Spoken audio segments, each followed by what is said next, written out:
That's alright. Ma'am, papit. Hindi ko siya mapakausap sa inyo kasi baka Mamaya tayo. bawal. Hindi po. So, baka mawala yung telephone privilege ba. So, yes. Narinig niya kayo. Oh, thank you. Narinig niya kayo and sabi niya na please extend to them my thank you and we should all hope for the best. Please extend to them my thank you and we should all hope for the best. And sinabi din niya na lahat ng everything that I did was for my country, whether that statement is acceptable or not. But that is my statement. Everything I did for my country. Yeah, BP, so ang haba ng pag-uusap ninyo, how is he, is he taking his medicines properly? Meron bang special nurse na or doctors na tumitingin doon just to make sure that he gets all his medicines? Yes, there is a doctor supervising his medical plan. Earlier this morning, I talked to the doctor and then I was asking if she can explain to me what they are doing. But there's a doctor-patient confidentiality about that. So I just asked her, just take care of him. And she said that she's doing that. And her visits are frequent with with President Duterte because of his age, and she understands that he has medical conditions that need to be monitored. Pero yung mga medicines po niya sa Pilipinas, naiinom naman po niya dito? Yung tanong ng doktor sa Pilipinas, kasi meron siyang mga doktor doon sa Pilipinas, may medisina, pinadala natin dito yon, binigay natin doon sa loob. Yun yung gusto makuha ng doktor sa Pilipinas. Pero nagsabi yung doktor dito, sabi niya, hindi niya maibigay yan. But rest assured, sabi niya, I am a professional, I am a medical doctor. My job is to take care of the patient. Hindi po ba kayo worried doon, VP? Well, of course, worried tayo, diba? But we just have to trust them that they are professionals, no? At alam nila kung anong ginagawa nila. At nandoon naman na lahat ng records, no? Na-submit natin sa kanila kung ano yung mga ginawa ng mga lab tests, ano yung mga diagnosis ng mga doctors noon. So at least nakikita niya yung history, medical history ni Pangulong Duterte, and nakikita niya siguro ngayon kung ano yung mga nararamdaman, kung meron man, at makadecide siya kung anong mga gamot, kung kailangan man. But I understand from the lawyers, unlike daw sa Pilipinas at sa Amerika na mahilig magbigay ng gamot ang doktor, dito daw sa Netherlands, hindi daw ganyan yung doktor. Yes, very sila, very conservative sila sa gamot. And I think siguro maganda din yon, no? Dahil nakita ko isang beses din yung doctor na kasama niya si Pangulong Duterte. Nung nag-request ako ng wheelchair, nagsabi yung nurse na ay hindi pwede kasi kailangan niya maglakad. And sabi ng doctor, you need to use your muscles.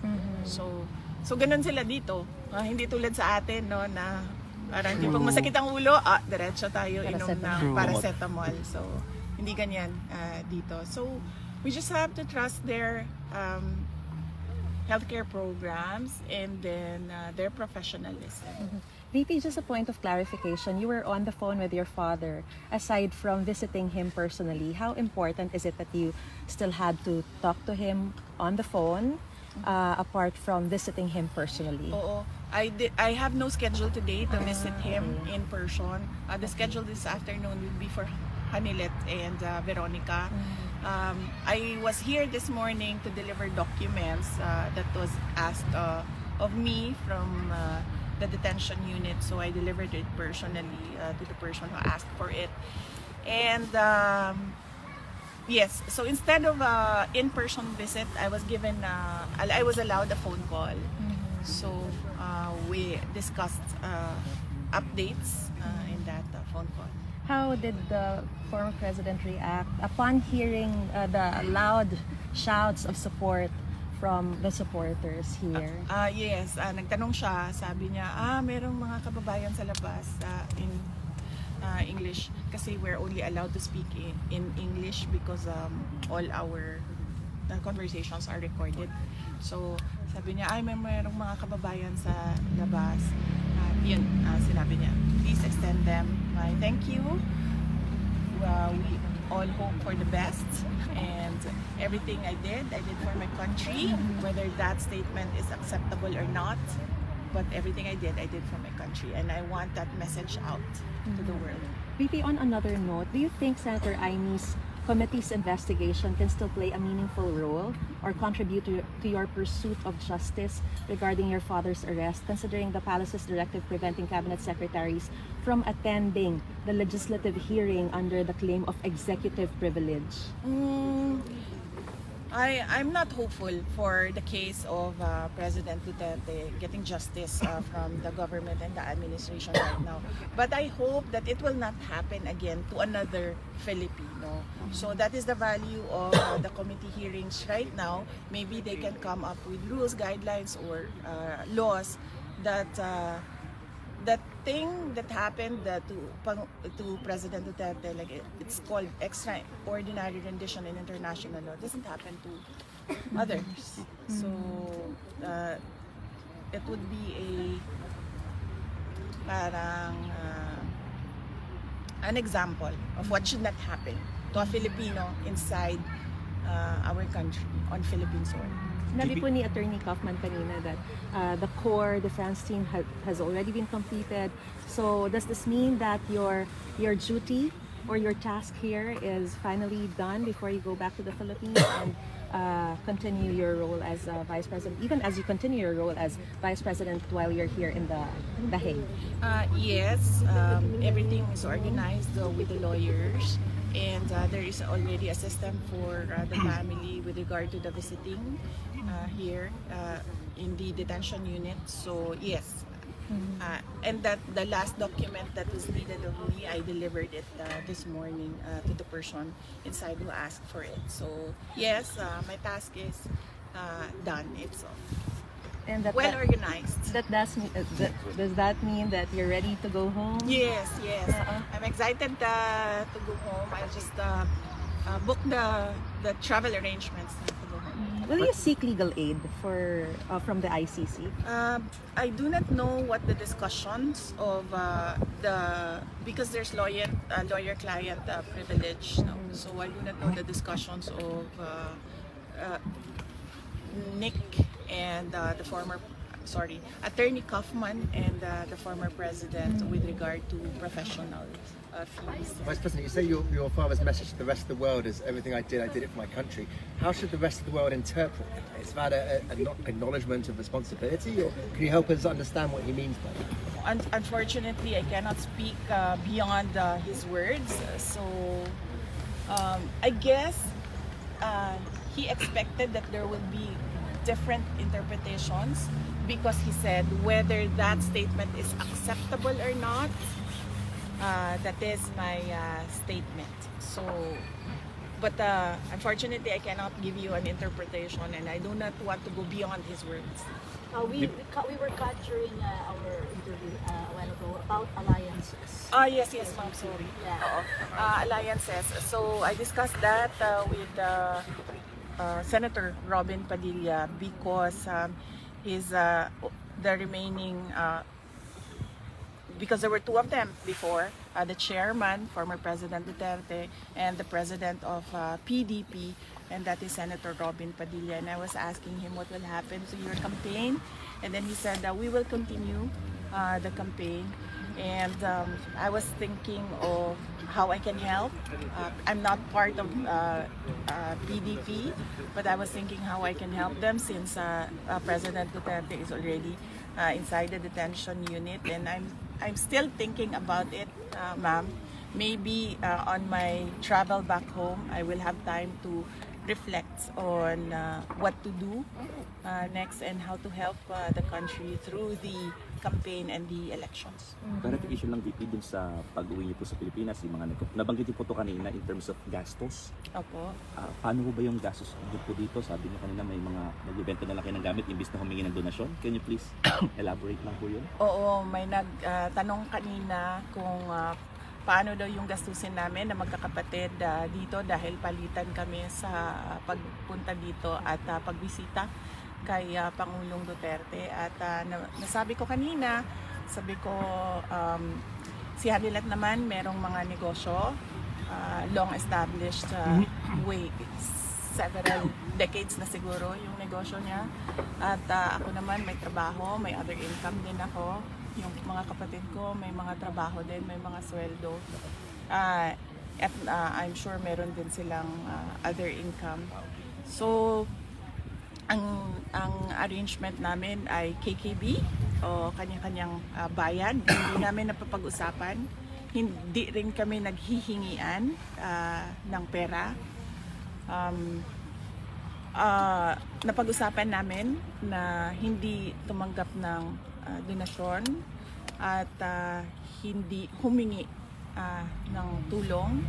So kung kailangan man na mag-dispose ng mga kagamitan para masuportahan yung mga pangangailangan sa pera ay yun ang gagawin namin. Because kung napapansin nyo, yan yung natutunan namin sa tatay namin. At yan din yung discussion namin kanina na huwag humingi ng tulong. But yun yung prinsipyo niya, pero hindi yun yung makakatulong sa kanya sa loob. Kasi sa loob, kailangan mo sabihin kung ano yung mga pangangailangan mo at ano yung nararamdaman mo, yung mga ganon. Sa doktor, like masakit ang ulo ko, hindi mo dapat tinatago, sinasabi mo, sasabihin mo sa guard, kailangan ko ng shaving cream, so ganon, mga ganon na mga bagay. Marami po nag-offer ng help na sa inyo in terms of financial? Well, wala naman.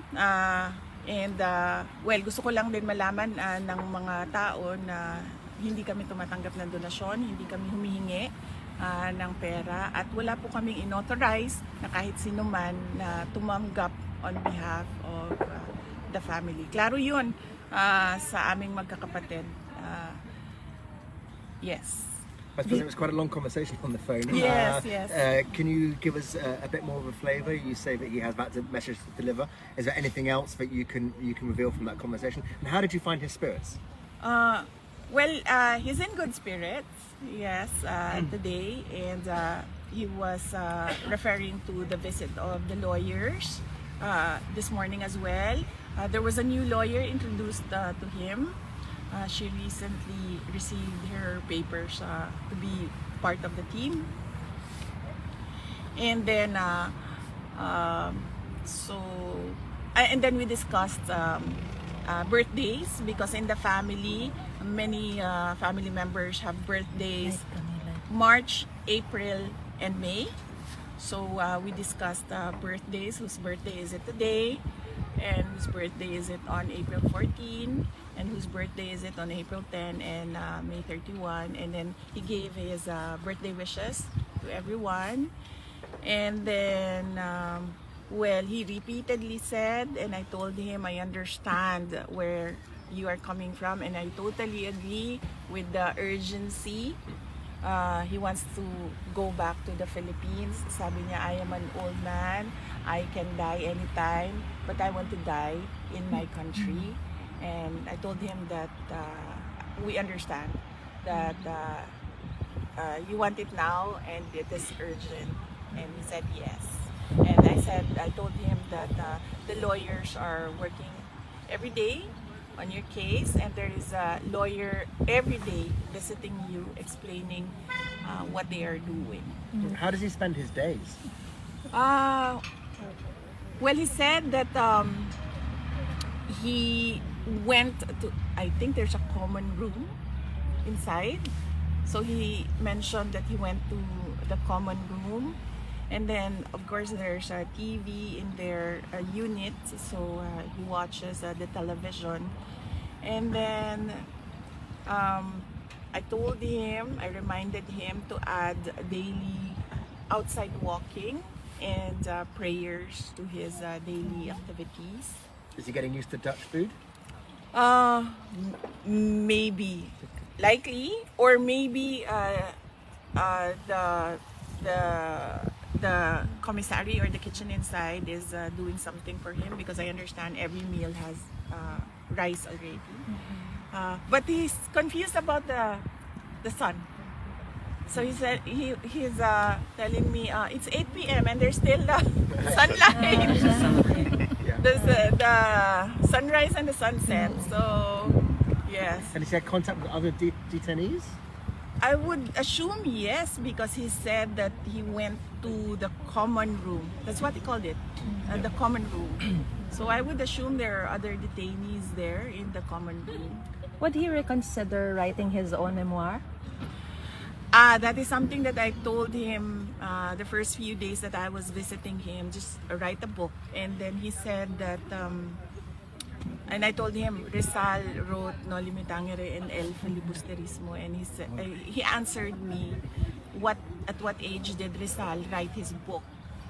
Because I am 8 years old, and do you think I have the patience to? Still right. Yes. Pipi, kamusta daw po yung laundry ni tatay? Ginagawan po ng paraan. Meron po kaming hinihingi na request sa loob kung paano mapadali yung sistema ng paglinis ng kanyang mga damit. So sana ay maaprobahan. Pero syempre, susunod pa rin kami kung ano yung desisyon ng detention unit. Sa ngayon, madami naman na siyang damit sa loob. So baka hindi pa naubos yung kanyang gamit sa loob. VP, kaninang umaga, Philippine time, si impeachment prosecutor Marcelino Lebanon and first rider representative Rog Gutierrez, they led the filing in the Senate of this petition or issue writ of summons to direct you po to answer the articles of impeachment within a non-extendable period of 10 days. You're going back home. You said that you already have a team ready for it, but let me just ask your reaction on this new petition that has been filed to the Senate with regards to this non-extendable writ of summons to direct you to answer.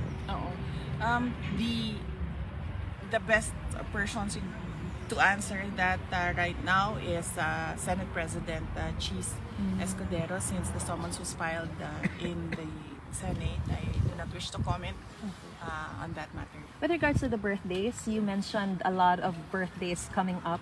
Does that necessarily mean that those who will be celebrating their birthdays will have a visitation schedule with the president so they can spend their birthdays with the former president?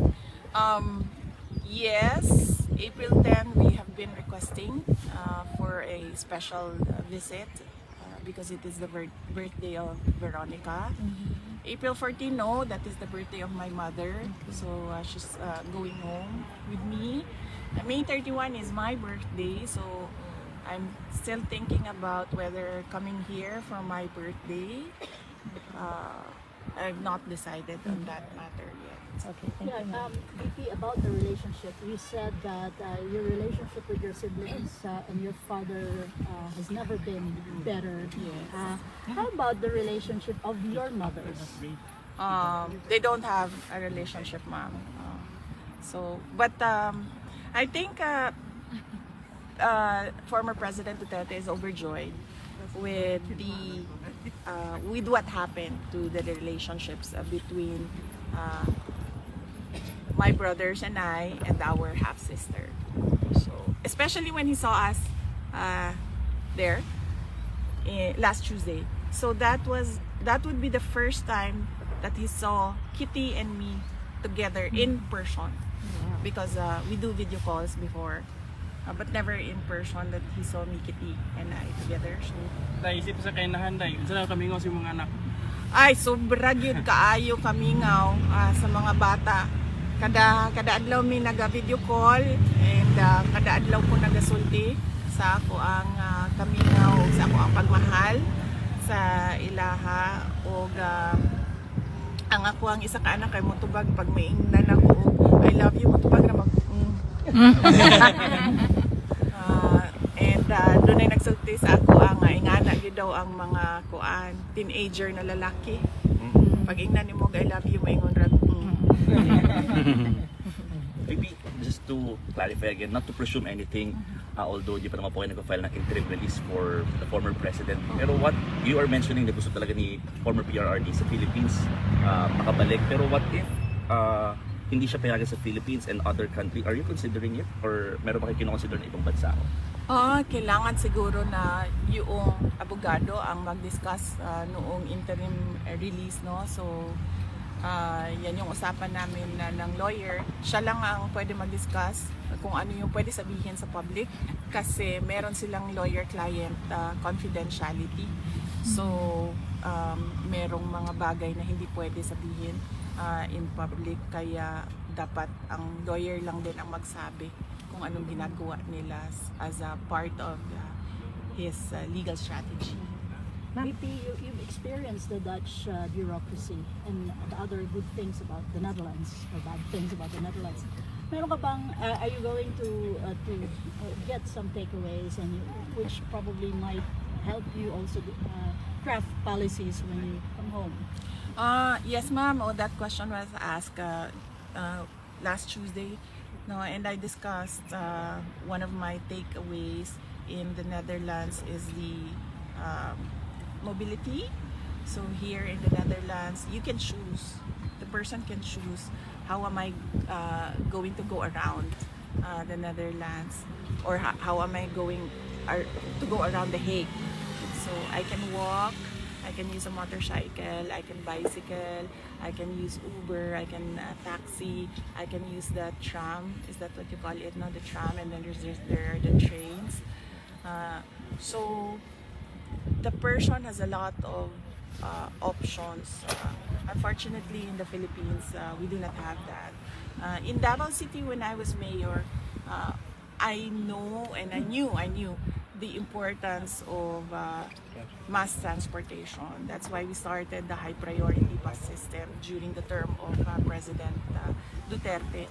Sadly, this is not the project that the current administration is supporting, but that it is very important that a country has a very good mass transport system. So that is one my takeaways in the Netherlands. And not seen anything bad, ma'am. I've been walking here, we only take a taxi when we are almost late. But otherwise, we just walk. So never. Although I see the cigarette butts on the I see the cigarette butts on the sidewalk and everywhere else. It's something that you do not see in Japan. VP, So, yes. yeah, just to follow up question, in lieu with the ABS-CBN 5 question, you said about the mass transportation. What about the graft and corruption? Is because as you could see, the delivery of social services in this country are given to the people. And which simply shows this graft and corruption is not really evident. So how are you going to, if that would be one of your take home, the mass transportation, what about the graft and corruption in our country, which yes. is really blatant? Yes, sir. As for now. I've not accessed social services here in the Netherlands, so I don't know how it works. But speaking of graft and corruption, it is really what you would call poison for a country. Yes. And in the graft and corruption index, we are high up there. The Philippines is high up there. We need to do something about it. In fact, I talked about it when I resigned from the Department of Education. The budget that we have is not put into good use, and we lose so much money dyan sa mga cuts na tinatawag. And you see it when they craft the budget, because like say for example, by my personal experience, the budget of the Department of Education, the school building program, the new construction, everything is divided among members of the House of Representatives. And they are not even implementers of projects. That is the job of the executive department. That is the job of the Department of Education. So why are they interested in taking money from school building construction and allowing them to identify the projects? And somehow there is no system where the Department of Education, the DPWH, and the recipient local government unit can check if there was indeed a new construction of the school building, and if there was indeed a new construction, if the construction was up to the standard of the construction of a school building. So that is an example, and that is my personal experience. And I'm sure there are a lot of other incidents inside the departments in the government where there is graft and corruption. So it's poison to a country, and it needs to be cut. It needs to be taken out so that the money of our resources are put to good use. BP, ano na lang, naiba tayo. Kasi mensahe na lang po, BP, sa mga supporters ni Tatay Digong. Kasi itong lugar na to, tinawag na nilang Duterte Park. So araw-araw pupunta sila dito para pagmigay ng moral support kay Tatay Digong. Mensahe na lang, BP, sa kanila. Oh, well, yes. Usually napapangalan ang mga parks at mga kalsada pag simba ko lang, patay na ang tao. But I'm happy that even if President Duterte is still alive and well, he already has a park. And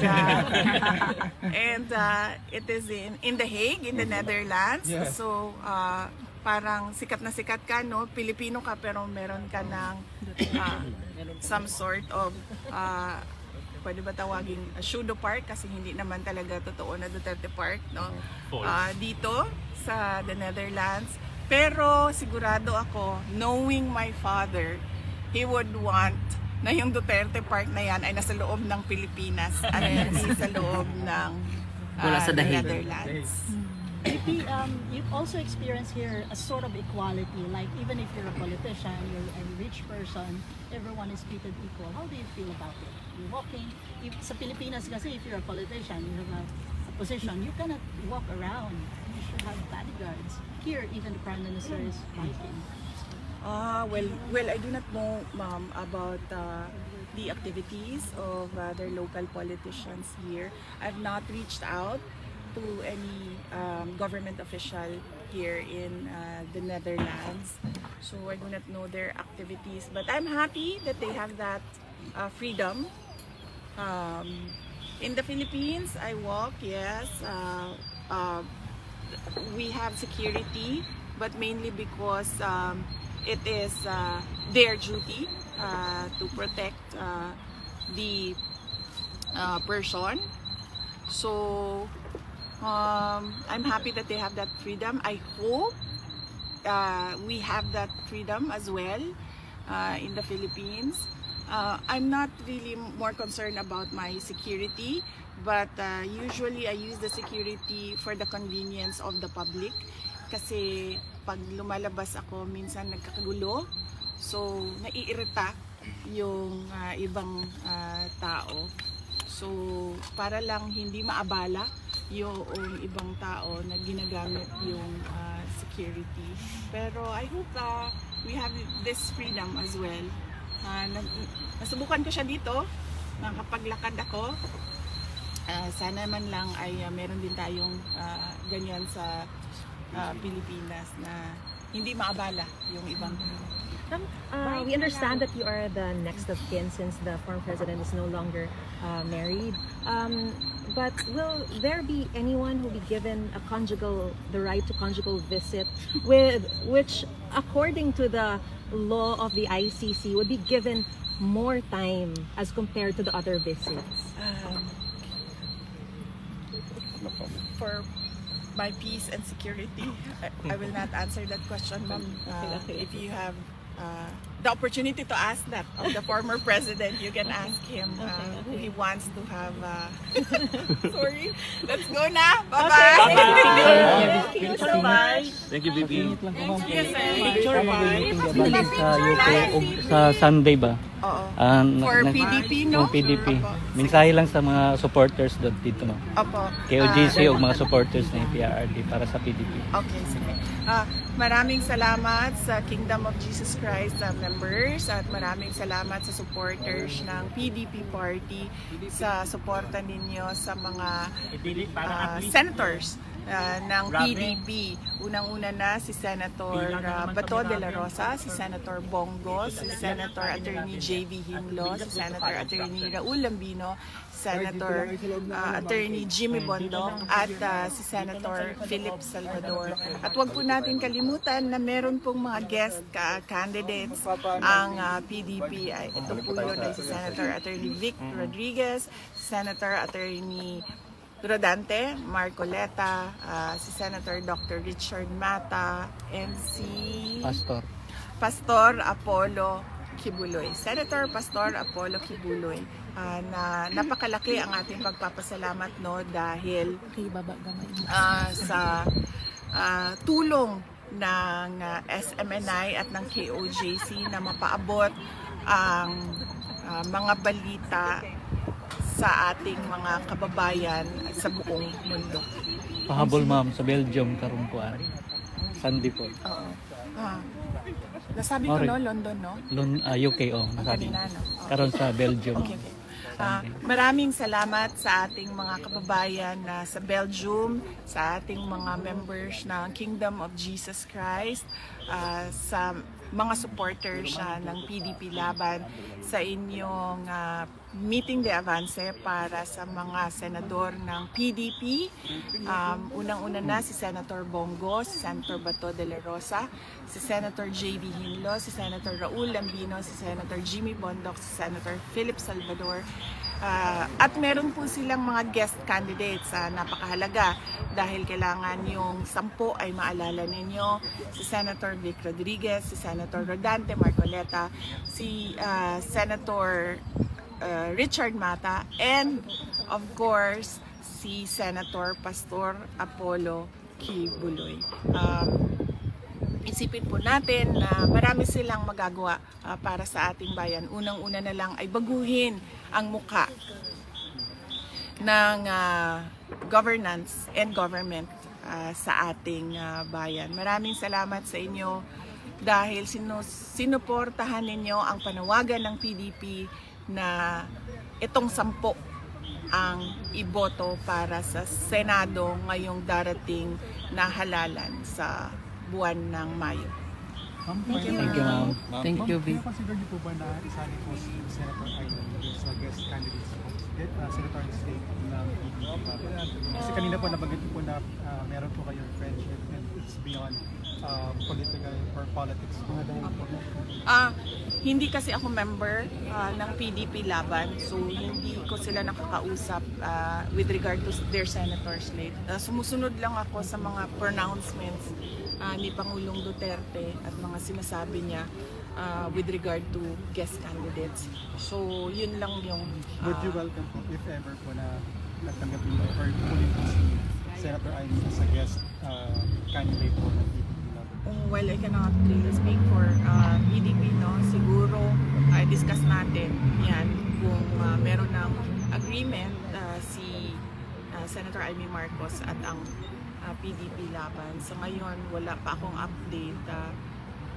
Antay ako ng balita galing kay Senator Robin Padilla. Saka pag uwi po ninyo, makakakuha po ba kayo ng phone call kay President Duterte? Katulad po na nangyari sa inyo. Yes, sinabihan ko siya kanina, sabi ko kung pwede ba siyang tumawag everyday Tapos sasabihin niya daw sa guard kung pwede tawagan ako.